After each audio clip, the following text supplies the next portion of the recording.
We will get started in roughly 1 minute. Or two.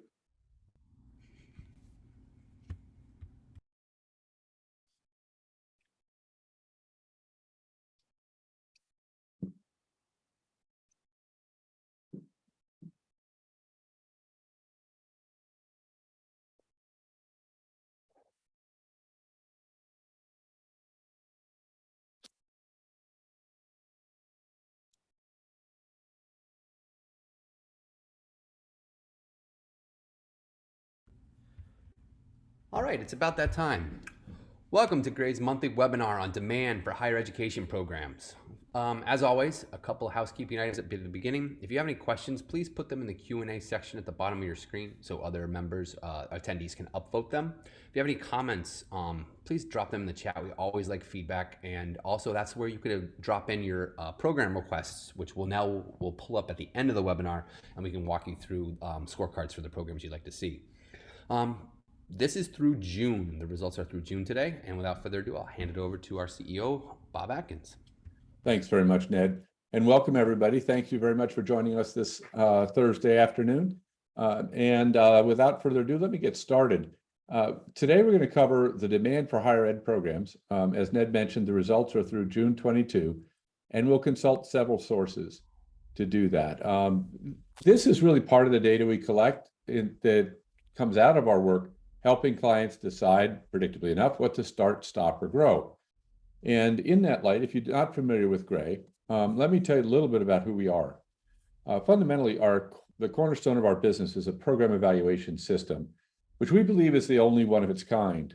If you know of others, please do let us know. I'll stop advertising it that way. But a program evaluation system is more than just a piece of software.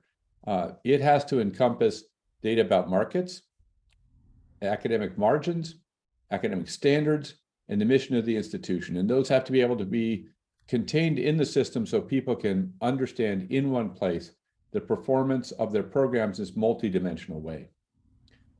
But that's not, again, not quite enough. You've got to wrap the right people and process around program evaluations, or they come off the rails. They get politicized, they create a great deal of unnecessary trouble on campus.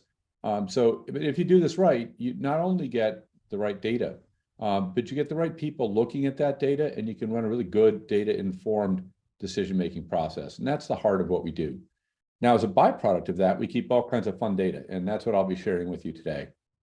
It'll start with Google search trends, and we keep data on the programs that comprise over 90% of all US completions. It's about 900 programs. The rest, frankly, are so small that at the moment we don't track them. And where our system runs out, you can substitute very, very small in terms of the number of Google search volumes. So how do you read my charts? You'll see a few of these today. The light blue bars are 2022. The dark blue bars are 2021. And over time, we'll actually add a third year onto there so you can see the historical trend over time. This month, what we see is a 19% increase year over year. So very healthy uptick. You'll notice that it is a decline month over month, but I checked, that's seasonality. The dark blue bars declined 9% between May and June. The light blue bars declined 9% between May and June. So we're literally just seeing a seasonal effect there as we go into summer. So it's a very solid number. I'm hoping that this is going to translate into new students for all of you and start to offset the enrollment declines we've seen, very troubling in higher ed. So what are people searching for? So here we're going to look at that by program. And well, it's not surprising to many of you, a registered nursing has the highest volume of program searches of all programs offered in the United States. And the second place candidate is business administration. But really, nursing as a whole dominates this list. You've got 4 different nursing programs that all make the top 10. You see the next one's nursing assistant. Then we've got licensed practical nurse, healthcare is top 4. And then finally, phlebotomy tech, which is not a nursing program, but is a healthcare program, all making the top 10. After that, it's a pretty eclectic group of programs. We've got cosmetology, truck and bus driver. If any of you want to turn over your parking lot to a truck driving program, that would be a great service to our nation as we're short of truck drivers. But I'm guessing most of the 4-year colleges out there aren't going to be very interested in doing that. Cybersecurity information assurance is now in the top 10 in terms of what people are looking for. This is a program, if you think back 5 years ago, it really didn't even exist. So this has been a huge grower, and we'll see that again in a second. And then we have law and social work bringing up the rear, but not really the rear. This is the top 10, and there are 890 other programs we're keeping track of. So in terms of what's growing most quickly, it's a pretty different list. Nursing only makes this list once, still makes it 85% growth year over year. Design and visual communications up 169%. And then we see tech come in, cybersecurity, digital marketing. Cybersecurity is really the only tech, cybersecurity and tech, data analytics. And that's really it in terms of tech. And then again, we have sort of this random group of things: digital marketing, culinary, insurance, data analytics, cinematography, and project management. So the highlights here, in my view, seeing the design programs at top, and also seeing cybersecurity continuing its run. It's in the top 10 now, and it's still growing 163%. So big program getting bigger. Now, there are two ways people search for colleges. One we just looked at, which is by program. And they'll go out there and search for the program that they want to go into and find the colleges that offer it. The second way is very different. They search by college brand name, and they find the brand that they're looking for, and they come on in. So when we look at those two, we're sort of capturing all the Google search volume. And what we see here is Google search, brand search is up 24% as well. So we're getting a consistent read between those two. Very good news, I think, for potential enrollment this fall. Now let's switch over to a different topic, which what do international students want, and how's that trending? It's basically flat, coming off a few years of declines caused by US immigration policies, viruses, and so forth. It's flat year over year in June. What are people looking for? We exclude the top 10 programs because they're kind of obvious: engineering and so forth. And in the second 10, we see almost 5,000 searches, page views, for biology.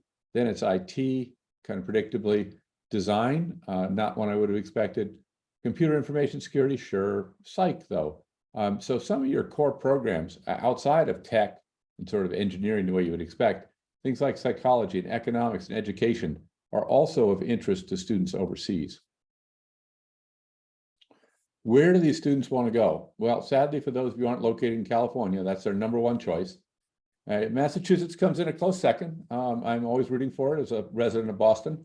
And in terms of where they're coming from, India leads the list. Now, keep in mind that we don't keep track of China.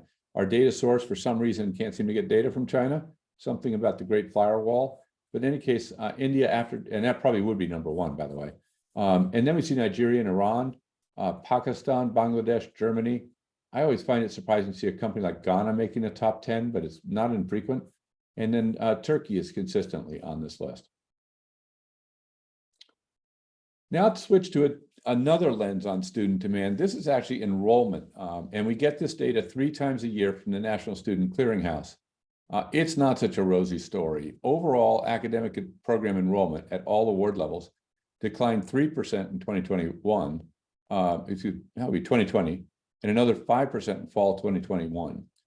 Spring, similar story, down 2 in 2019, so 2020, I'm going to get my numbers right here, and then down another 7% in 2021.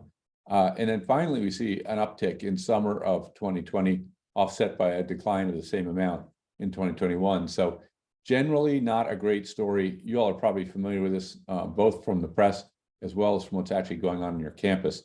But if you're seeing declines in your campus, you're certainly not alone. But we do have some good news. First-time enrollment in fall 2021 was actually up 10%. So as we saw in Google search, here we're seeing some reason for optimism that the decline in enrollment may be coming to an end. Not so great, by the way, as you look back at spring and summer of 2021, quite a bit, slight declines in both those periods. And of course, a lot of this is COVID. The other part of it is just a secular trend in decline in enrollment in college, which is far more troubling than the one-time event of COVID. So what are people enrolled in? Not surprisingly, business administration is number one. Biology, biological science hits number 2. Notice that registered nursing is all the way down here at what's that, number 5, half the size of business. Now recall that registered nursing was number 1 in terms of student interest. Why is there such a disparity? Well, there are a couple of reasons. One, not every student that is interested in nursing is actually qualified to get into a nursing program, and many don't. They need relatively good grades. There are other requirements, like you can't have any kind of a criminal record and so forth. So, it's not surprising it's a little lower, but I believe the other problem here is fundamentally regulation. We have plenty of jobs for nurses. We have plenty of nurses who want to become people who want to become nurses. And I believe many of those are able to become nurses. They have the skills, but we have a static number of seats because of regulation. That I believe is a mistake, and I don't know who the right person is to talk to go talk to boards of nursing and say, come on, we have a shortage of nurses, a very serious issue in our healthcare system. We've got to add seats in the programs, at least, that are doing well on other criteria. So we know it's a high quality program. Other things going on here, psychology, one of the biggest, criminal justice, probably overdone. There are not nearly enough jobs for the folks who take criminal justice programs. Engineering, mechanical engineering, kinesiology, and political science. So engineering together actually would be one of the top programs, and it still sneaks in the top 10. But you put these two together, you'd be at 38,000, you'd move up a couple notches. Now let's look at first year enrollment growth. And what we see at the top is computer science. Not surprising to me that people are focusing there. And then engineering takes 4 slots on this. Electrical engineering, computer engineering, civil engineering, and engineering general all make it into the top 10 in terms of first year enrollment growth. So we're seeing a significant uptick in enrollment in engineering programs. Then we see finance. Somebody's out there training auto mechanics, welding, art studies, and marketing management. And for those of you who are on here who are in a 2-year college and are focused on programs like auto tech or welding, or for that matter, general studies, but at the 2-year level, please be aware that we actually offer a monthly webinar focused on programs and data for 2-year colleges. So it's typically going to be run the day before this on Wednesday. So if you'd like to join that, ping us and we'll make sure that you get an invite to that webinar. So it's more directly aligned with your interests. Now let's switch gears and talk about what's happening on the employment side. There's a little bit of bad news. It's down 5% month over month, but look at the gap between this year's number and the last numbers coming out of 2020. I looked at this and we're still double, over 120% higher than we were in March 2020. And that would be right before COVID hit. So this is still up in the record-setting area for numbers in terms of sheer volume of job postings, which is very reassuring to me. We're hearing about this recession. We may well have one in some ways, but boy, job postings would have to come down a lot before we'd have a recession in employment, as opposed to recession potentially in demand. So I think these are very robust and kind of exciting numbers for the US economy, and also for your graduates. What kinds of jobs are hot? Well, job postings, I mentioned there are plenty for nurses. This is why I said that, 229,000 job posting for nurses. By the way, it's a very substantial portion of all nurses employed in the United States. I think that's well over 15% of all nurses in the US. General operations managers, managers, all other, executive admin assistants. I've been seeing this a couple times now. And this is a job I really thought went away 20 years ago, but it appears that I overestimated its demise. And then we see, again, healthcare coming in strongly, licensed practical nurses, medical equipment preparers, medical assistants, and nursing assistants. Let me take a moment on medical assistants. This used to be one of the biggest programs in the United States, 250,000 graduates a year. Yeah, that's a bit of a problem because there were nowhere near 250,000 jobs for medical assistants. But regulation took out a lot of the players who offered this. Many of them were for-profits. And the numbers in terms of employer demand have been going up persistently. However, the number of completions has been going down dramatically.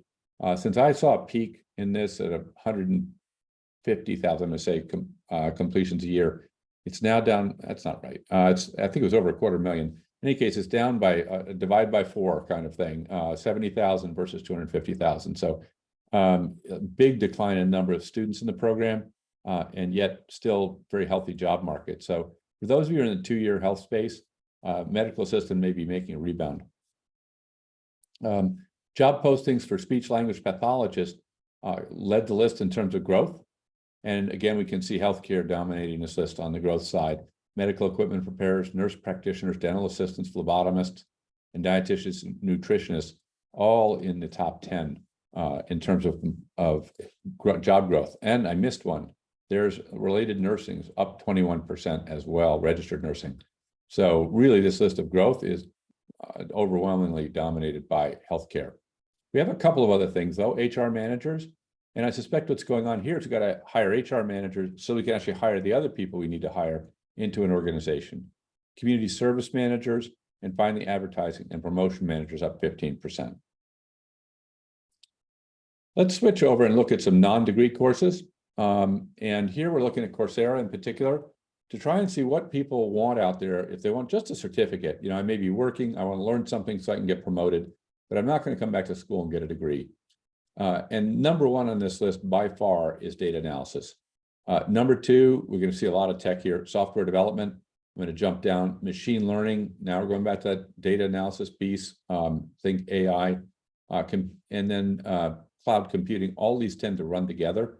Oftentimes, if you're doing any kind of AI work and analytics, you're going to need to know how to write some Python. You're going to need to know how to do data analysis, and almost always that's going to get done in the cloud. Then we've got leadership and management, personal development, psychology, jumping down to finance, business essentials, English, art, very, again, kind of an eclectic list after that focus on data and software, education, design and product, and then finally, computer and security networks.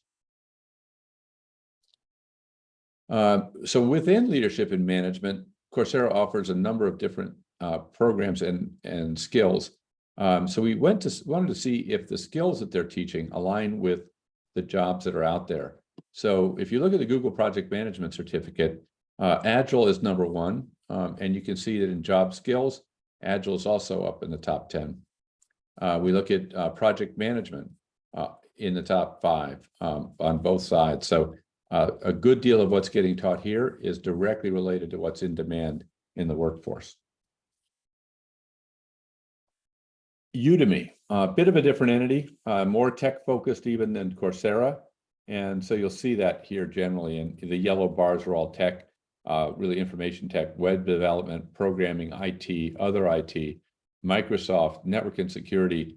Google, I didn't really know if that was tech per se. I thought that might be confused with some of the ad training that you need for Google. So I didn't include that in tech, though it could be. Then software development tools, database design and development, and mobile development, all hitting the top courses in Udemy. A couple of others, language learning is pretty high. And I've seen this now for a number of months. I find it very interesting because it suggests that there may be some interest in learning languages again. And many of you are in schools where the language programs have been beleaguered for the last 10, 15 years, maybe longer. And we're seeing us, college after college having to shut down its Italian program or shut down a program in Korean or whatever languages they're teaching in that institution. And so it's very heartening to know that there are people out there that want to learn languages.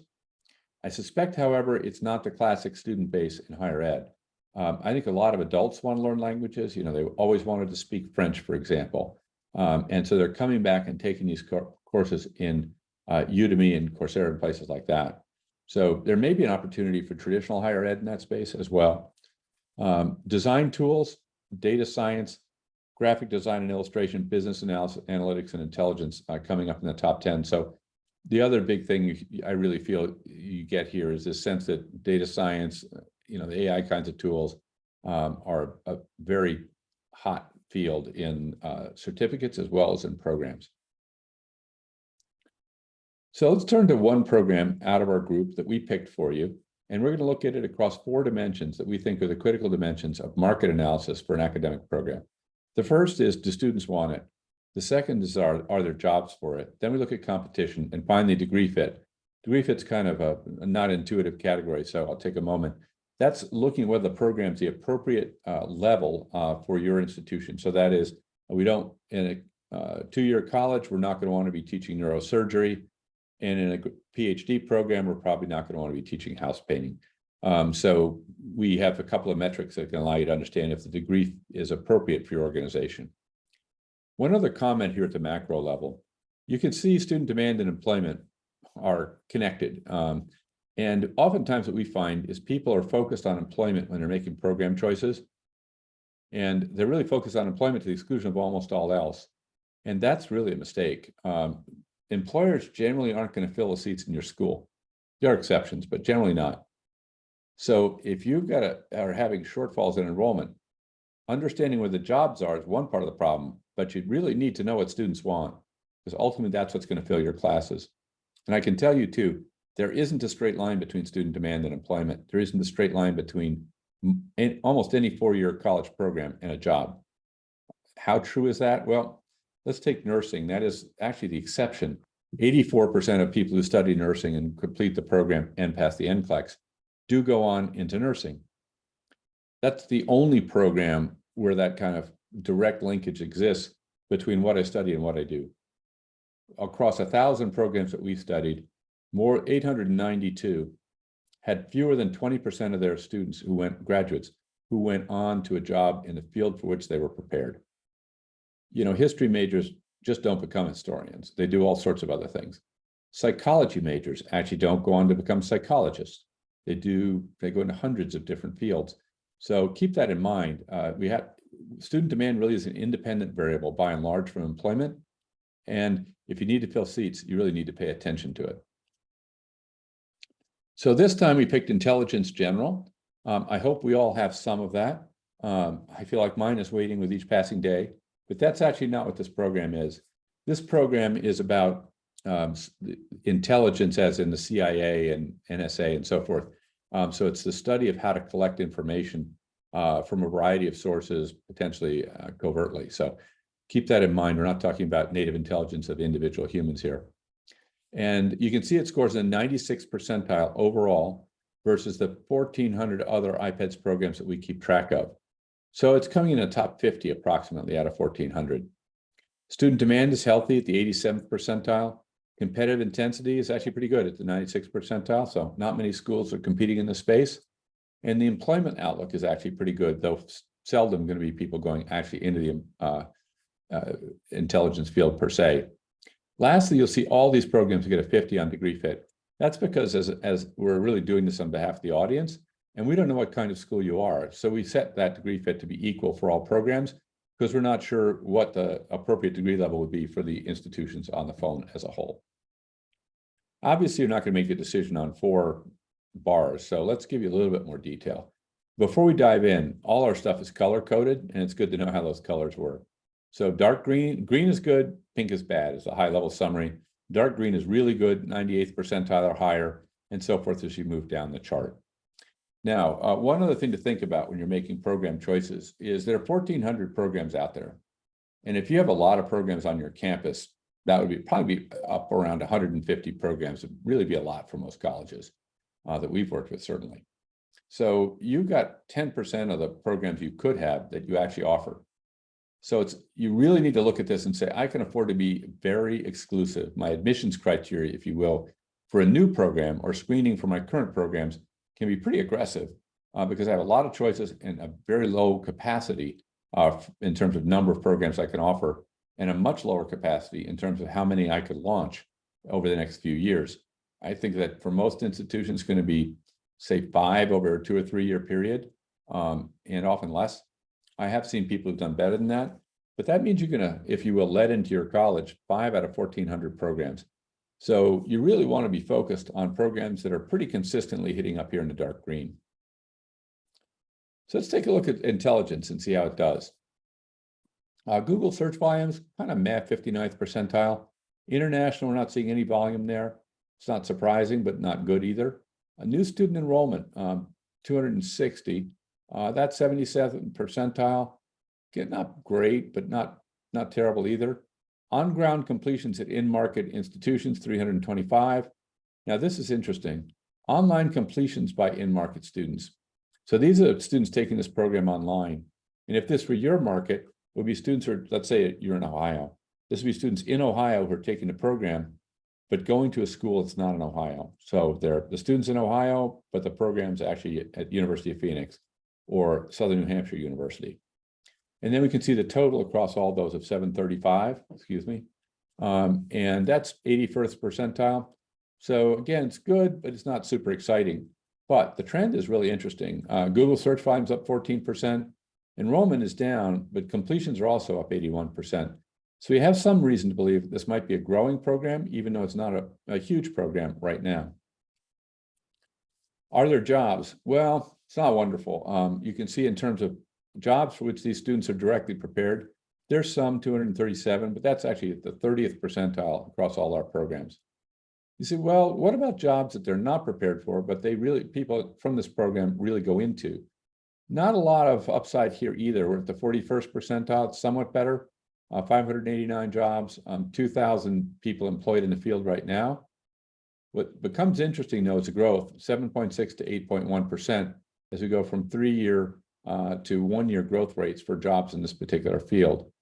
By the way, notice the difference between the actuals and the BLS forecast. This is another big data issue. Please be careful not to base your decisions on the BLS forecast.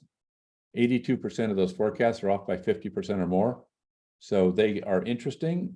They may be helpful, but your judgment is probably as good a guide in terms of job growth as the actual BLS forecast. And by the way, it's not too bad if you just start with a number of jobs from BLS, which is a pretty reliable number. And that'll give you a sense of how many jobs are going to be out there in the future, because it tends to be fairly proportional to the number of jobs that there are at the present. Not entirely, but pretty reliable. And then we look at wages, and not great, starting out at 50,000, that's 77th percentile, then a big jump to $114,000. When I see that kind of jump, my assumption is going to be that somewhere along there they went to grad school. And as we look at the statistics in terms of people who were in this program who got a graduate degree, 47% of the people who majored in intelligence went on to get a graduate degree of one type or another. And 42% of those got a master's degree, and a handful got doctorates. So this is a program that leads as much into further education as directly into a job. Interestingly, though, how good is it in terms of employment opportunities? 0% of these folks, when they did the American Community Survey, were unemployed. So there are jobs out there for folks in this field. And as you get up into age 30 to 60, it's 2%, which is at the 75th percentile, which is okay. Now, what's going on in terms of trends for job postings? Down a little bit, down 6% year over year.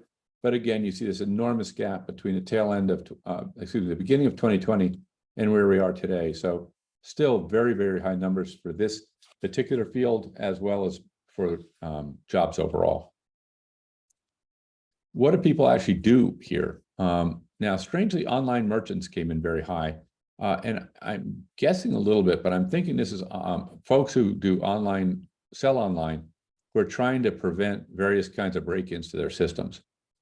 Next is management analysts, business operations specialists, operations research. And I found sustainability interesting, and customs brokers. You get to a pretty eclectic list down here towards the bottom. What do they want? Turns out this is all about tech again. Python, HTTPS, AWS, Excel, SQL. I think these folks are out there working on systems trying to prevent intrusion and such. And you see, of course, information security on that list. But aside from that, let's just take a look at what happens when we go from the traditional way of measuring student job opportunities to looking at what really happens in the world. So those of you who've heard this before, I'm going to keep pounding this drum. I apologize that you have to listen to it more than once. But traditionally, when people look at labor markets, they use the National Center for Education Statistics, NCES crosswalk. And that has this premise that, you know, what I study, I will go do. I'm trained to do something, I go do it. And for intelligence, they said there are only 2 jobs that a person could do, which is a relatively low number. Well, of course, in reality, people don't do that.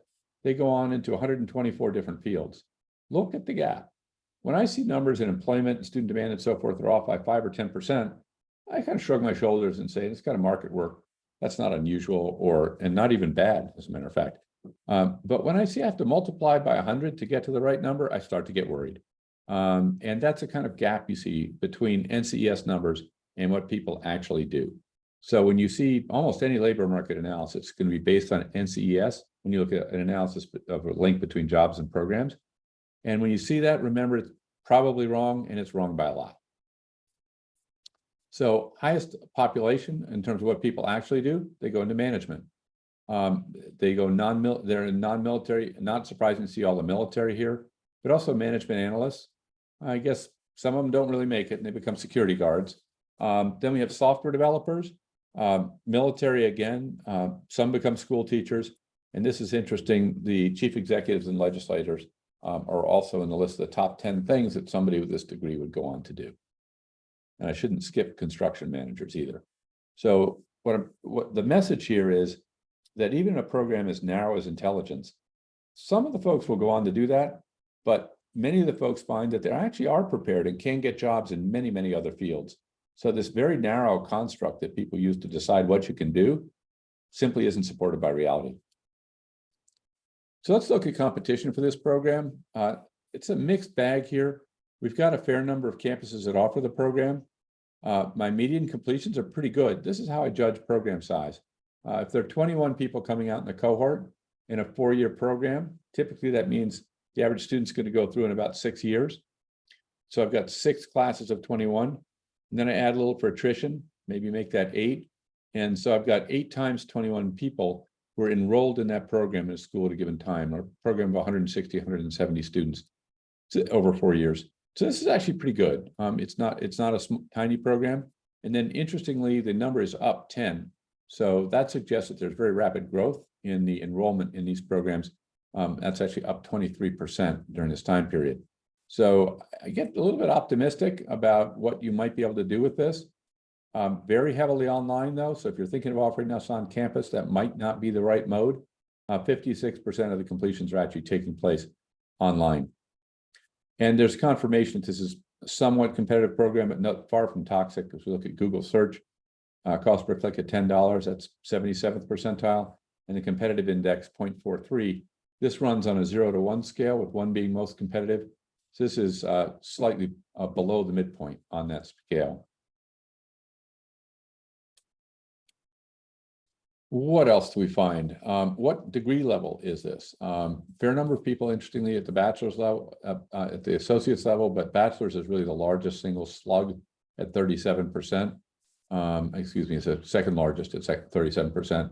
And then over in terms of what people have in the workforce, 43% with a bachelor's is a relatively large component of people with master's degrees, and 4% is a reasonable number, it's kind of typical number for doctoral.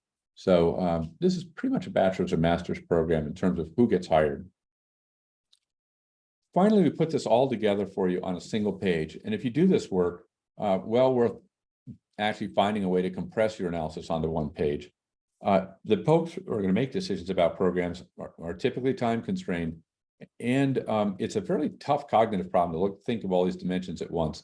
So being able to get it all in front of them at the same time is actually quite useful, although it tends to lead to a pretty busy chart, as you can see. So again, you can look at this and at a glance get a sense of how it works. Overall, I'm dark green, 96th percentile. Student demand is kind of meh. Employment's good, and competitive intensity in dark green is very favorable. So again, really easy to take a glance at this and figure out whether it's attractive potentially, and what are the issues with the program. Eye gets drawn immediately to some of the pinks to say, okay, what's going on here? Should I be concerned about job volumes? And in fact, in this case, there are some issues with job volumes. In our scoring system, they're made up for by the wages. So keep in mind it pays well, but not a ton of jobs in that things for which people are directly prepared. Decent number, not great if in the ACS. So again, there's the ability to look at a page, understand fairly quickly what it says, and then dive in to look at the details. Let me summarize for you. US Google searches increased 19% year over year in June, and brand search was up 24%. So I believe there's reason to be optimistic that, in fact, we've got some leading edge trends here that suggest enrollment should start to go up again. And in fall 2021, we did see first-time enrollment go up 10%. And in fact, one program, computer science, went up 58%. So people are coming back to school. Registered nursing and managers had the highest volume of job postings, and actually interesting postings for speech pathologists were way up 93% year over year. No idea why that's going on, but interesting trend. Demand for intelligence programs is good. It's small, but it's growing, and the program is predominantly an online program. Do watch out. You're probably going to be tangling with the University of Maryland University campus on that one. That is the largest intelligence program in the country, and it is not coincidentally located across the street from the NSA. Literally, you can see the NSA from the windows of the building. Graduates of intelligence programs also have low direct prep options, but the reality is they go into a whole bunch of different things for which they're allegedly not prepared. So plenty of options for that. And again, keep in mind that issue for any given program that, that typical jobs number is going to be misstated and quite a bit. So now that's my presentation. Let me stop there and open it up. What I'm going to ask is if any of you have a program you'd like to look at, I'll ask Winnell Oriak, who's on the phone with us, to go ahead and pull it up. We'll look at the national level and see, how it does. With that, I'm going to stop sharing.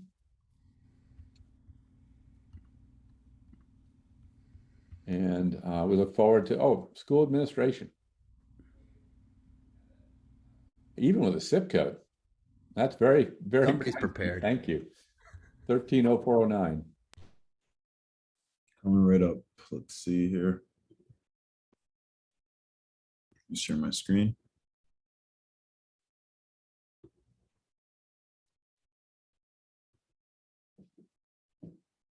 Proceeding 0409. So first, I feel like I always say this on this call. I'm actually just going to take a step back and look at all of the programs in the 1304s because we might be better served looking at another zip code just before I dive into this one. Well, the other thing this corrects for, as you know, Winnell, is you want to take a look and make sure nobody's doing anything funny with their statistics and, effectively filing their statistics for one program under another. So often you'll find that, you may offer it in one place, but the actual data about that is lying in a different program because that's where everybody files.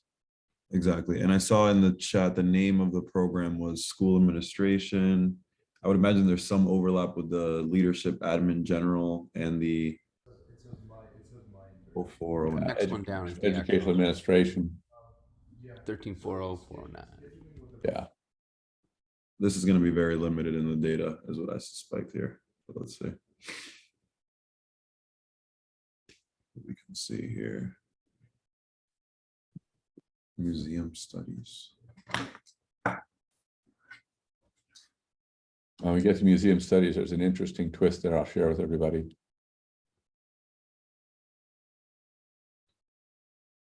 Studies.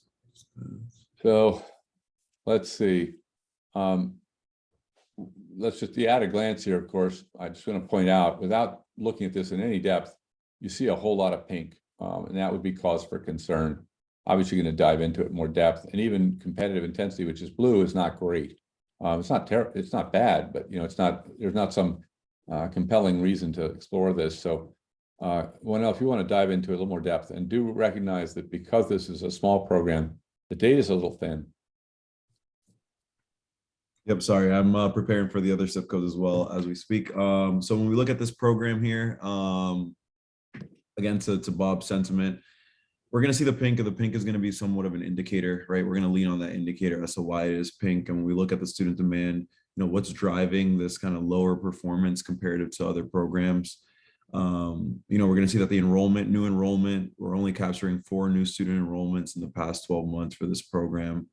On-ground completion seem to be right at the average here at the 50th percentile with 278.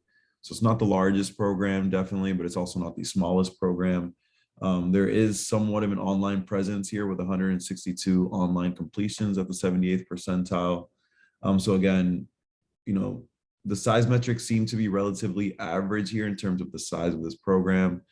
But then we see some overall decline here in the growth trends, right? Enrollment seems to be down year over year. Same with completions. And we're not apparently capturing any Google search volumes for this specific zip code. I would imagine that any search volumes related to this type of program are going to be captured in maybe some of the bigger, wider, more general educational administration type programs. In the employment side, job postings seem to be relatively lower than the average as well here, 32nd percentile job postings with 308. Again, this is going to be because of the direct prep relationship with job postings. I would imagine that there's not a lot of different routes here with this degree. I could be wrong though, Bob. So because it's a very niche type of program, very niche type of industry that it's serving, the job seems to be lower. Campuses, 50th percentile volume. So not everybody is offering this zip code. So it doesn't seem like to be the largest program in terms of competition. And the program sizes seem to be small, both in average and median here. Something that I would highlight is 62% of these completions are at the master's level, which I'm sure is something that's already expected here. So this is more of a graduate level program. Anything else here to highlight or any questions? Yeah, how do we handle geography in there? Sorry, what do you mean by geography? Right now you picked national. Are there any other choices? Yeah, Go ahead. Yeah, we have a number of different markets, right? The system can be completely customizable in terms of the market views that you have loaded. Right now, we just have some kind of predetermined MSA regions that we have loaded in here, but right now we have a national market selected, but we are able to completely customize market views specific to any type of geography in the US. Let me see some of these other programs here. Museum studies, I got 30. Yeah, that's a tough one. So let's take a look at that for a minute. 31401. You're not going to be surprised to find that there's not a whole lot of, there's not going to be a whole lot here, either in terms of completions or employment. But there is an interesting twist in this one. So up there in student demand, you can see we're 50s to 60s, a little bit happening there online, 73 in that online section. Growth, a little bit up off a pretty low base, but not, the growth is good. Job postings, that's interesting that we're seeing 66th percentile there on job postings for direct prep, 4,500, and BLS direct employment at 6,600. It's interesting that the employment and the job postings are approximately equal, right? So we got a whole bunch of people looking for people for these jobs. Let's see, the growth rate, striking drop there. That is probably COVID hitting, and all the folks who worked in museums, many of them were probably laid off during that period. And that's probably why the job postings are so high as well. Little bit of a guess there. But job postings per grad, 5.3 is not bad. However, cautionary note when you get to wages, the competition for help in a museum is paid zero. They're volunteers. So this is not a very highly paid program. It's down in the 34th to 37th percentile, near term and long term. So it doesn't get better substantially as you get older. So very tough program in terms of future earnings. So you'd either have to have a nice trust fund or a passion for the space from a financial perspective. Then over in competition, it says there's 75 campuses with this. That's actually a fair number. Up by 6, so this is becoming popular to add. Median completions, however, is 5. So now we're talking about a program that might have 30 people on your campus, so pretty small, and it's going down. Also worrisome. And so cost per click, $14. It's actually the 86th percentile, and the competitive index is 6.65. So for such a small program, it's disturbingly competitive. And then we look down at kind of who's doing what in terms of online institutions. This is not heavily online yet, 11% of the institutions, 13% of the completions. Now, let's actually do something different here and go look at the competitive page. And in the system, you can quickly find the competition for any given program, both online and on ground. Let's do a simple cut. Yeah, campus, or level, zip code, And don't, yeah, we'll do both, but you may want to put online in there separately as well.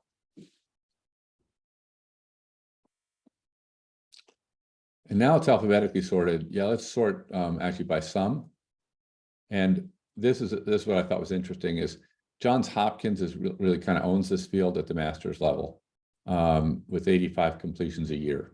A couple of other players, FIT and GWU in here. Harvard, completes 40. But I found it interesting that there's kind of one player that really is doing very well here. And notice the online completions by in-market students, 56 of those 85 are actually online students. So online solves a fundamental problem in this area, which is neither the supply, the students are interested, is relatively low. So it's going to be very hard to fill a classroom from your local market. But if you go online, there are enough people across the country to actually make for a decent sized program. So keep that in mind.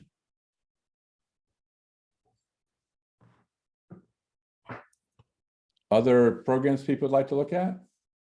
Oh, I see genetic counseling. I see. I skipped over stats as well. Well, and cybersecurity and brewing. Well, let's do a fun one. Why don't we do, if you haven't already put it in, let's do brewing. Okay. Not quite Friday afternoon at 5, but we're getting there.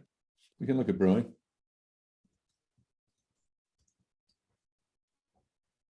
This has been a very popular program to add. We keep track of new program additions as well as these statistics.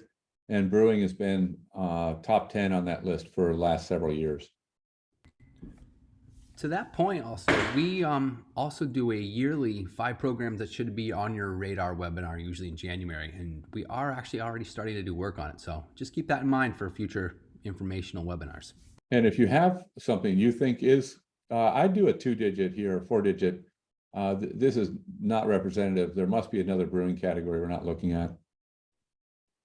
Yeah, I'm not sure what's going on here.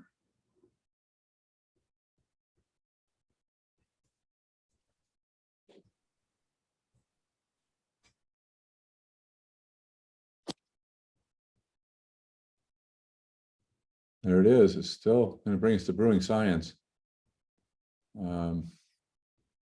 Not doing very well in our system. Again, I have seen this in a number of colleges. It was pretty popular. I haven't noticed it, I don't think, in the last year, but coming into COVID, this is being launched pretty frequently across campuses. Let's switch over and look at cybersecurity and see what a really big, healthy program looks like. Remember, when you think about offering these things, this is not, here, egalitarianism is not the point. You really want to try and focus on programs that can make a difference to your institution. Typically, that's going to be a difference in terms of enrollment. There are certainly other criteria, but that's often the one people are trying to maximize, is get new students on their campus. While he's doing that, Bob, we also have a question. Do we have anything that relates to or considers startup costs for adding a program? Generally speaking, when we run a program workshop with folks and they're making these decisions, that'll come up in a qualitative way, but we have not yet found a good data source to tell us what it costs to start a program. So we don't have that information in here. If I were going to grossly oversimplify, and remember that I mentioned at the outset, I haven't seen data, but what I hear from my clients is the closer you get to science and healthcare, the higher your startup costs. Actually, 2 reasons. One, a lot of physical infrastructure often required. So for example, in nursing, you may need mannequins. These are the simulators that people use that look, like a human and cough and actually will talk to you and so forth, so that they imitate a patient in a bed. And they're $100,000 a piece. So that's a pretty substantial investment that you have to make, and one isn't enough for a nursing program. And there are also, of course, all kinds of other healthcare tools and equipment that you may need to have in your labs for the program. So I'd say, healthcare tends to be expensive. Engineering, obviously, going to have major labs. The closer you get to liberal arts, the lower the physical cost. But there's another dimension to it as well. As you get into healthcare programs, they almost always have a programmatic accreditor. So the cost of getting through the accreditation process can also be very substantial for healthcare. Certainly in nursing, I think there are at least 4 or 5 different bodies who have to give you permission to launch a nursing program and may have the ability to regulate your seats. So to launch a nursing program, you need approval from the Department of Education, typically a substantive change. You need to file substantive change with your institutional accreditor. You're going to need to get approval from your programmatic accreditor. There's a state board of nursing that has to approve it. And there may be other bodies that I'm not aware of. So a lot of hoops to jump through from a regulatory standpoint to get into that. And I think that's reasonably consistent for many of your healthcare programs. Not altogether a bad thing. You want to make sure that the people who are teaching those things are actually competent, because sooner or later they're going to be holding your hand in bed in the hospital. So good to know that there are some criteria. Let's do cybersecurity. To your point, real quick, who asked this question? Karen, there is a lot of people always ask, what do programs cost to start? And while we don't have that, what we really here at Gray think you should be asking is, what amount of revenue should be generated from starting a new program? And we do have a product, Bob, if you want to talk about that real quick, called that's a good Program point. Size. Yeah, so we call it Predict Program Size, and we've run a bunch of data through an AI engine and been able to predict with reasonable accuracy how big a program is going to be at a given institution. So that takes a lot of the guesswork out of your business plan. Really, the most uncertain number you're going to have when you start to put together your P&L for a new program is going to be program size. I don't have it offhand, but you can get data about what it costs, for example, to launch a nursing program. It's published. You can go to the various vendors. They'll give you numbers. They'll tell you how much space you need. But then somebody said, well, how many students are we going to have? And now you're really out to sea. And that's the problem we set out to solve. And we can't actually predict that number now, again, with reasonable accuracy for almost all zip codes. So keep that in mind if you're trying to launch a program and trying to figure out how many students you're going to get. It can be predicted, and we've got a first cut at it that's pretty good. Cool. And here we're just quickly looking at cybersecurity just from a very high level looking down. We can see student demand is very strong. The whys are going to be answered in both the size and the growth categories, where the metrics we have laid out for Google search volumes, international page views, enrollment, and on-ground and online completions are all very large in size, as well as seeing some significant year-over-year growth volume. 123% growth in Google search, 17% growth in completion volumes. Those numbers are getting to be the best numbers you're going to see. Not surprising. Go ahead, Bono. Yep. So we're going to see the student demand is very strong here, and then the employment also is kind of just as strong as well. Strong job posting totals. We're going to see strong wages and some interesting ACS numbers here as well. So the real questions here are going to be in the competition, where there seems to be a lot of other players in this game as well, right? We have a lot of campuses with graduates, 585 nationally. It's going to be a 97th percentile competition here in terms of units of campuses. But then we also see that this is a program that's very feasible online, right? Where 42% of completions, almost for every 2 completions, 1 is happening fully online here. The other thing there is, if you look at market share, we've got 21% of the institutions offered online, and that 21 are taking 42% of the share. So the online players are winning in this space. And you'll recall in the other ones we looked at, online wasn't that material, but this is one where online appears to be the winning hand. And as a result, it's really competitive. Look at the cost per click and the competition index, both the 96th percentile. I think we had genetic counseling was one that people wanted to see. I'm not sure if there's going to be any overlap in terms of the way that there it is. That's a special program, and I think it's a master's degree program. We've looked at it before. One of our clients was one of the very first entrants in that space. And keep in mind that the scoring rubrics that we have in place are going to play a huge role in how this kind of looks, right? You see this dark pink up here, but keep in mind that it is receiving a -20 from degree fit. That degree fit, which Bob alluded to earlier, It's just meant to be a alarm system, just kind of making sure the scope of the award level that we're focused on is accurate.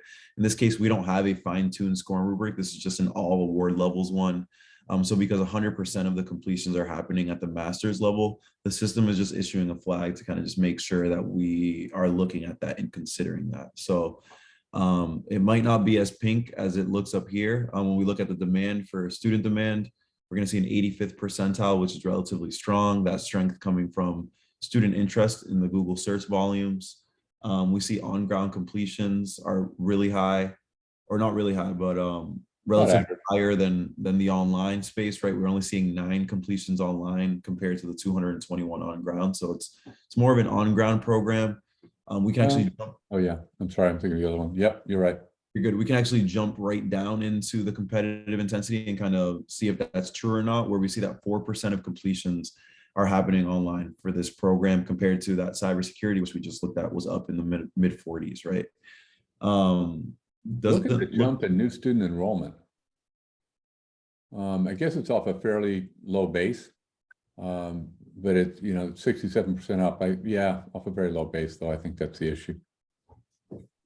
Yeah, for something like this, like immediately, if I was having a one-on-one with someone that I was working with and looking at this program, I would do a little bit of a deeper dive into maybe some other SIP codes that could overlap with this one, to just get a better understanding of the current demand and the current competition, based on kind of what we see here. The red flag on this one for me that I might want to look at more carefully, because it's small enough that the system might not be capturing it completely correctly.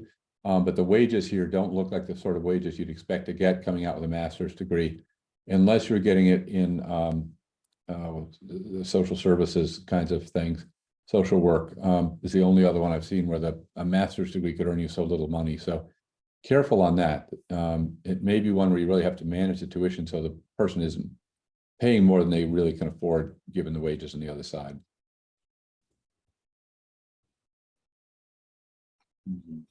I find it interesting too. BLS thought this was going to grow 2%, and actually it's declining between 2 and 5%.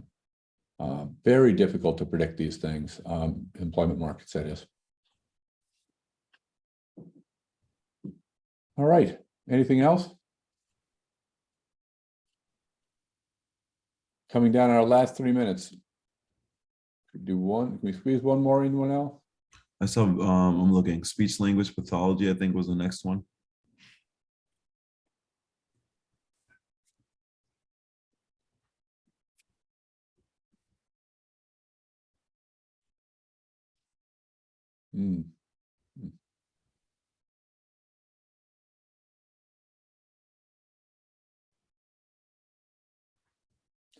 Well, this is interesting over on the right-hand side.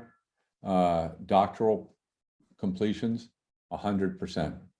BLS educational attainment is 79% between master's and doctoral. I'm going to guess here that it requires a doctorate to practice. So anytime you're looking at a program where you're addressing doctorates, except for medicine and law, I guess it also counts technically as a doctorate, you're going to see fairly small numbers because just very few people want to go to school for that long. And in a way, we're probably comparing what is doctoral volumes to volumes for other programs where other degree levels, much larger degree levels, are appropriate. So I'd be a little bit careful there, but you want to walk through it. Employment's not looking great, actually. Yeah, I mean, it seems like it might be limited to the kind of the crosswalk and what opportunities we have there. I don't know if we want to look at that really quickly, but let's look at it, sure. So when I get to graduate programs, my concern with crosswalks begins to diminish, because if you get a doctorate in speech pathology, you probably want to become a speech pathologist. Yeah. Yeah, so we're looking at here, well, it's receiving -20 again because it's almost exclusively doctoral. So this rubric that we have in place wants to just kind of make sure we're looking at that and considering that that's the case here. The competition, it doesn't seem like the competition is too high. There's only 11 campuses offering this program. That's going to be a 35th percentile volume. 15% of the completions are happening online, so there's somewhat of an online presence here. Yeah, the other thing that's interesting here is a spike in that I saw that wouldn't be in our systems, but a 93% increase year over year in job postings for speech pathologists. So as I look at this, some of that could be there just were very few before. So a 93% increase is actually is only 17 additional job postings. So that's something to be careful of. But it may be something that's changed here that's causing that growth. Just as a guess, there may be language issues or speech issues that were caused by COVID that are causing a spike. So this may be one that's shifting. And again, that tends to reinforce the idea that you do need to be looking at the most current data. Sometimes these trends can change on you, and it's good to know which direction you're headed.